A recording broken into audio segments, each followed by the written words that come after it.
Produit par Binge Audio.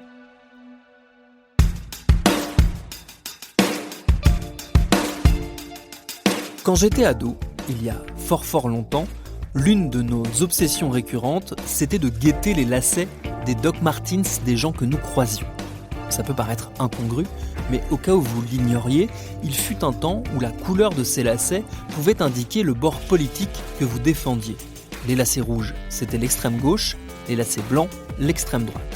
C'est anecdotique, mais c'est un bon exemple de la portée symbolique des vêtements que nous choisissons de porter et de l'habitude que nous avons de déduire des significations politiques dans le look des uns et des autres. Tout récemment, le député Rassemblement National Julien Audoul s'est fait attraper par le col au sujet de la marque de son manteau, Helly Hansen, dont le logo est HH et que d'aucuns interprètent comme une référence cachée au slogan nazi Heil Hitler. Pas d'infos par contre sur la couleur de ses lacets. Blague à part, si ces liens entre faf et fringues ont évolué, le sujet du style vestimentaire reste un élément important de la contre-culture d'extrême droite. Et c'est ce qu'on va essayer de détricoter dans cet épisode. Je suis Thomas Rozek et vous écoutez Programme B.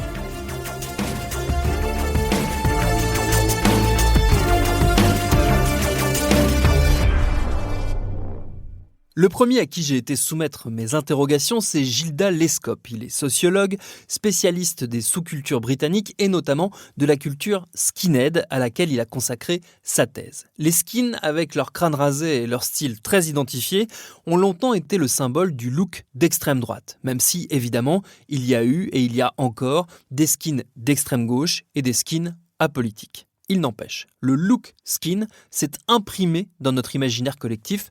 Et c'est assez logique. Le but du look, c'est s'inter-reconnaître entre copains, dans la bande, et se distinguer des autres aussi. Ça date de loin, ça veut dire qu'il y a une époque, la forme des moustaches, la forme de la barbe, indiquait aussi un peu de quel bord on était. C'est pour ça, par exemple, les Marx, les Bakounine avaient des grosses barbes, c'est que fut une époque, porter une grosse barbe, ça montrait que vous étiez un révolutionnaire. Des favoris montraient plutôt que vous étiez dans le camp de la monarchie.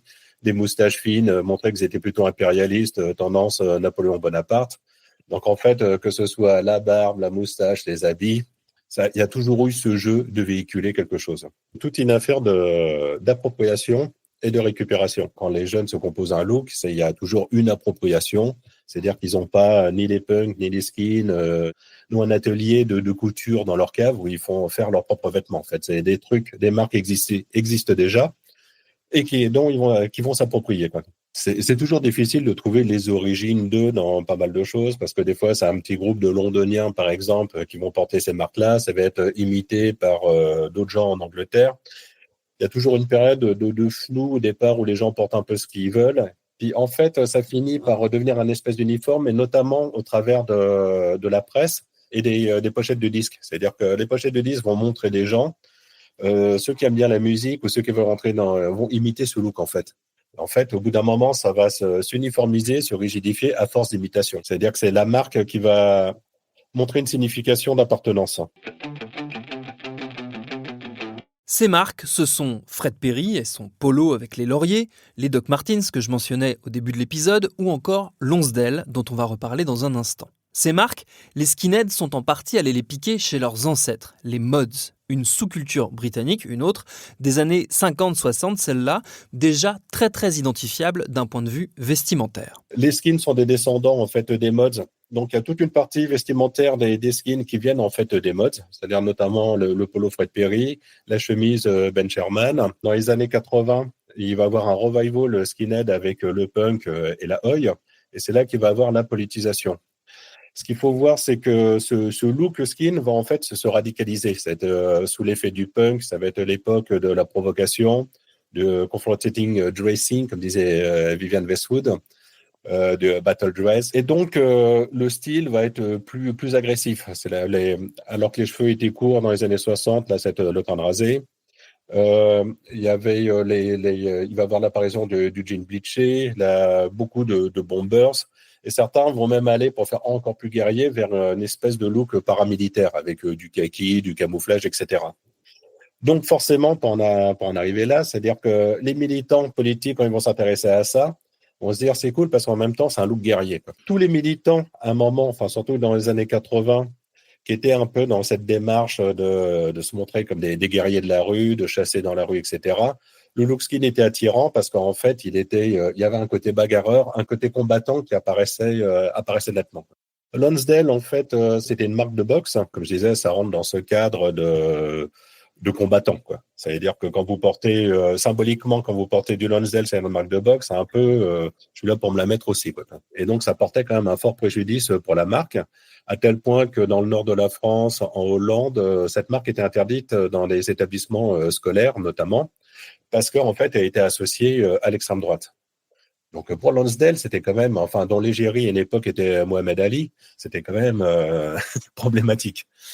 Comment la marque a réagi? En fait, en faisant des t-shirts avec Lonsdale loves all colors ou Lonsdale hate racism, pour essayer d'expulser en fait cet élément problématique. Du point de vue des marques, en fait, je pense que, alors que ça peut être Lonsdale, Doc Martens, Fred Perry, Ben Sherman, ils ont tous eu une volonté à un moment de se vendre comme étant les marques qui ont été associées aux diverses subcultures pour se donner une street credibility. Donc, surtout à partir du moment où ils se commercialisent encore plus, pour garder un aspect un peu rock'n'roll, ils vont dire, nous avons été les marques qui avons accompagné les punks, les rockers, etc. Bon, jusqu'à là, tout va bien. Nous avons accompagné les skins. Bon, il va falloir expliquer la chose. Leur manière de faire les choses, c'est qu'ils vont mentionner les skins, mais que les skins apolitiques ou des skins traditionnels. C'est-à-dire, jamais ils ne vont mentionner les skins d'extrême droite. Donc, finalement, ils vont les expulser de cet univers. Donc, c'est peut-être finalement le capitalisme à travers les marques, et parce que pour eux, il faut quand même vendre et pas être associé à une mauvaise image de marque, qui ont réussi à expulser cet élément fasciste. En fait, on ne le voulait pas.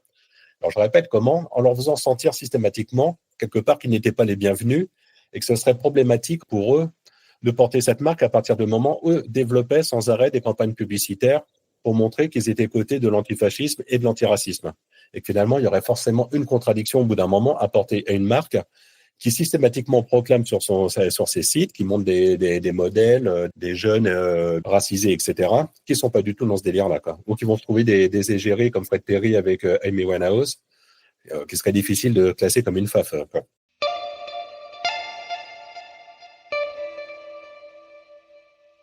Tous les skins n'étaient pas d'extrême droite, mais à une époque, les gens d'extrême droite avaient tendance à se looker comme des skins. En fait, je pense que ça a été ça un peu qui a fait un amalgame. C'est des gens qui voulaient exprimer leur fafitude, on va dire ça comme ça, en adoptant la dégaine skin, mais qui n'étaient pas forcément dans la culture skinhead en général, quoi.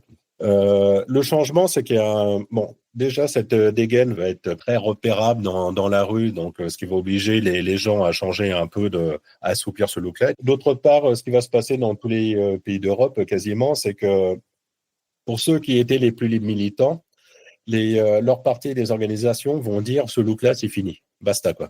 En Angleterre comme en France avec le Front National à l'époque, ils vont faire la chasse à cette dégaine en disant on ne veut pas de ça chez nous parce que ça va faire des mauvaises images, les médias vont s'en emparer, montrer qu'on n'est pas un parti de faf et compagnie, et ça continue toujours. Je pense que vous arrivez en dégaine de skin bien prononcé années 80 à un meeting de Marine Le Pen, je pense qu'on vous laisse pas rentrer, quoi. Ce code identificatoire, c'est fini. À mon avis, c'est mort, quoi. Et on le voit bien, les figures actuelles, les identitaires, ne ressemblent pas du tout à des skins. Ils ressemblent plus à des hipsters de droite, maintenant, on va dire. Le côté oi skin, ça paraît ringard, un peu quelque part daté.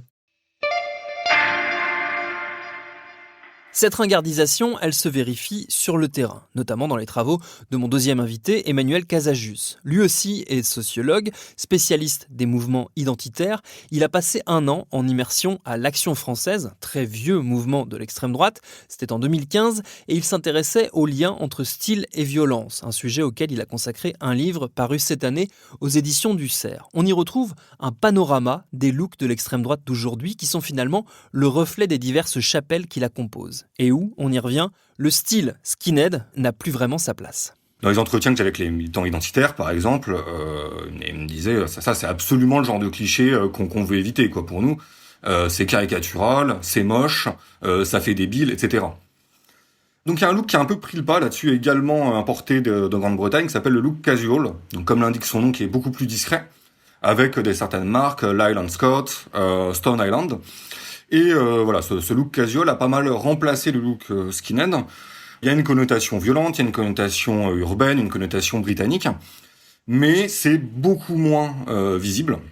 Ça passe pour quelque chose un peu plus de bon goût, un peu plus gentleman comme look. À l'époque où je fais mon terrain, ceux qui auraient été skinhead il y a 10 ou 15 ans étaient plutôt casual.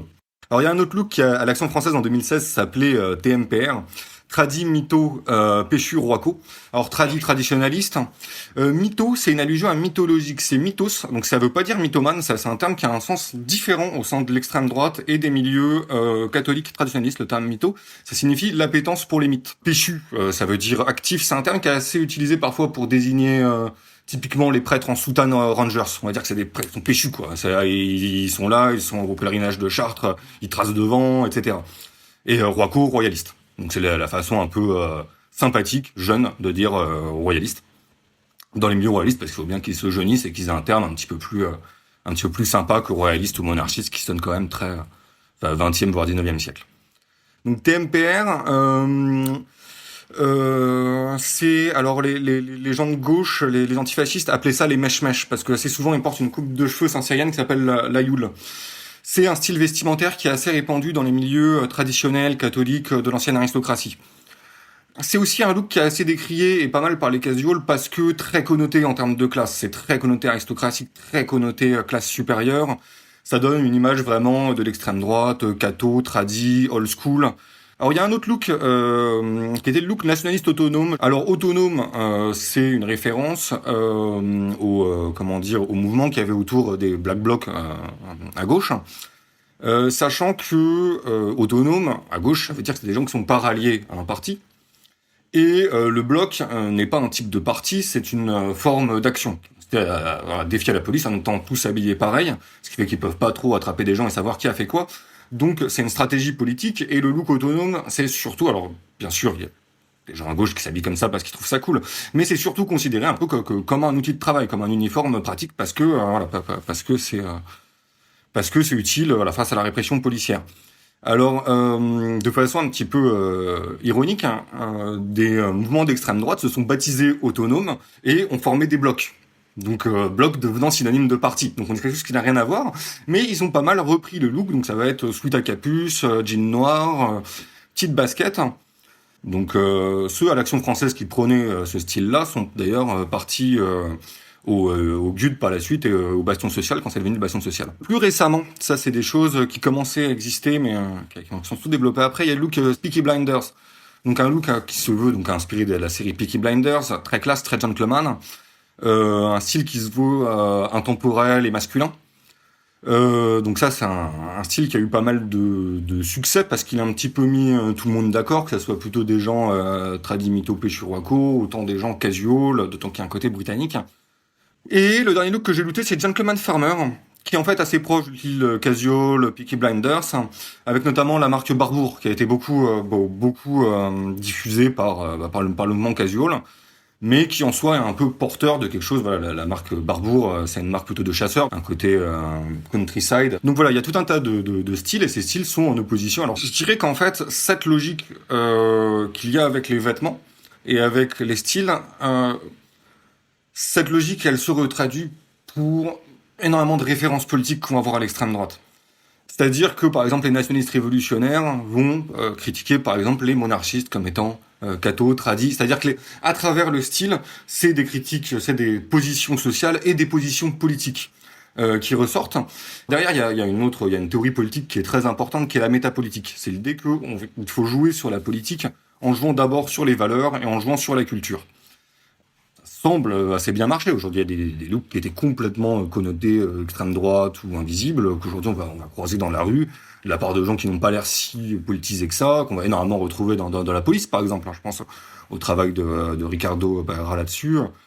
Donc voilà, et ça, je pense que c'est, cette réflexion métapolitique, plus un usage intelligent des réseaux sociaux et d'Internet, qui a permis cette diffusion d'une contre-culture d'extrême droite, qui va être très floue, qui va marcher avec plein de références, Quand une référence est grillée, ils vont dire ah mais non, mais pas du tout. Ah, regardez, les Antifa ils sont complètement débiles. Pour eux, dès que c'est pas comme eux, c'est d'extrême droite, etc., etc. Bon, donc c'est malin, ça marche bien. Alors c'est quelque chose qu'il faut voir derrière, c'est que ça va avec un double discours. Je pense que c'est un peu un écueil en fait d'aller par là pour essayer de dénoncer l'extrême droite, parce que c'est tellement facile de dire regardez, on donne des arguments et puis eux ils s'intéressent à comment on s'habille, etc., etc. C'est facile à décrédibiliser comme discours, mais bon, c'est absolument normal qu'ils aillent par là puis qu'ils tiquent quand ils voient un petit clin d'œil nazi ici ou là. Voilà, c'est normalement le HH, il est caché normalement. Alors, il y a une contre-culture, et c'est le cas dans les contre-cultures néo-nazis, de remplacer les lettres par des chiffres pour rendre ça plus discret. Donc normalement, HH, on met 88 à la place. H, la 8e lettre de l'alphabet. Donc quand quelqu'un d'extrême droite porte quelque chose de HH, et même pas 88, il se donne même plus la peine. Donc est-ce que Julien Audoul a fait ça par hasard? Est-ce que c'est un cadeau? Est-ce qu'il sait pas? Est-ce que c'est une simple coïncidence? C'est aussi possible. Bon, moi j'ai un peu du mal à le croire, personnellement, mais après, c'est possible, effectivement. Si on laisse donc à Julien Audoul et à son blouson le bénéfice du doute, il est certain que l'usage détourné de marques, qui par ailleurs n'avaient souvent rien demandé, se perpétue. Mais cette façon de faire, elle est désormais concurrencée par l'envie aussi de créer ses propres marques dédiées à l'extrême droite. Dans l'aspect un peu métapolitique tel qu'il était théorisé par les identitaires dans les années fin 2000, début 2010, ils aimaient bien reprendre des choses qui existaient déjà et derrière plaquer une référence. Donc c'était assez pratique. Dire regarde tel truc que t'aimes bien. Bah tu sais pourquoi est-ce que tu l'aimes bien au fond de toi? C'est parce que ça incarne une lame européenne. C'est pour ça que t'aimes bien porter du barbour, que tu aimes bien chasser, c'est parce que c'est. Donc il y a ce côté-là, reprendre quelque chose qui existe déjà, qui est grand public, qui est normalisé, et derrière mettre une petite connotation discrète. C'était plutôt ça l'idée. Là-dedans, il y a des gens qui se sont aperçus qu'ils pouvaient faire de l'argent de façon assez cynique. Moi je pense particulièrement à la marque Babtou Solide, qui commençait à exister à l'époque où je faisais mon terrain, et les militants de l'Action française étaient assez jaloux et se disaient mais nous aussi il faut qu'on crée notre propre marque pour tirer du fric au milieu FAF. Il y a un peu un mépris terrible pour le FAF de base, qui est vu comme un porte-monnaie. Regardez, on va sortir un truc, on va marquer un truc, je suis très viril dessus, et vous allez voir, tous ces crétins vont acheter ça. Donc il y a ce côté-là. Et en même temps, il y a aussi un certain encouragement à dire, regardez, il faut qu'on crée nos propres entreprises, parce qu'en plus on se fait virer de notre boulot. Il faut créer des vraies communautés européennes. Ça passe par le fait de faire des villages, de faire des jardins partagés, et aussi de faire des marques, de pouvoir s'employer les uns les autres, etc., etc. Donc il y a ces deux aspects. On va dire que ça va être très valorisé sur le discours comme type d'action, de créer sa propre marque de vêtements. Et dans les faits, quand quelqu'un le fait, tous les autres vont être jaloux, vont bâcher derrière. Vont dire que c'est une marque de crétins pour les crétins. Et donc voilà, il y a un petit peu tous ces paradoxes, dans le sens qu'en fait c'est pas la démarche entrepreneuriale est pas si bien vue à l'extrême droite, parce que je pense qu'il y a quand même ce côté, cette tradition catholique derrière, sur un petit peu ce mépris de l'argent, ce mépris de l'esprit d'entreprise, et cette idée que l'engagement politique doit être pur.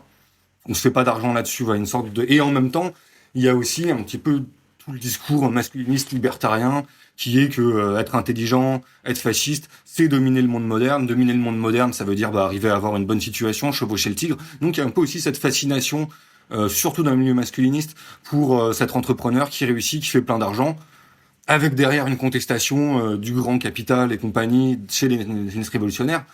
Tout ça va très bien ensemble, en fait, parce que, comme je le disais, l'aspect esthétique à l'extrême droite est très très important.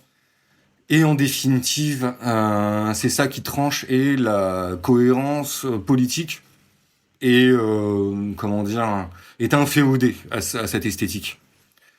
Et là-dedans, des contradictions qui peuvent apparaître au niveau politique n'apparaissent pas forcément tant que ça au niveau esthétique. Et voilà, et là-dedans, chacun fait un petit peu son beurre comme ça l'arrange. Merci à Gilda Lescope et à Emmanuel Casajus pour leurs réponses. Le livre de ce dernier, Style et violence dans l'extrême droite radicale, il est dispo aux éditions du Cerf. Programme B, c'est un podcast de Binge Audio préparé par Charlotte Bex, réalisé par Paul Berthiaud. Tous nos épisodes, les anciens comme les nouveaux, sont à retrouver sur toutes vos applis d'écoute préférées. Cherchez-nous sur Internet si vous voulez nous parler. Et à très vite pour un nouvel épisode.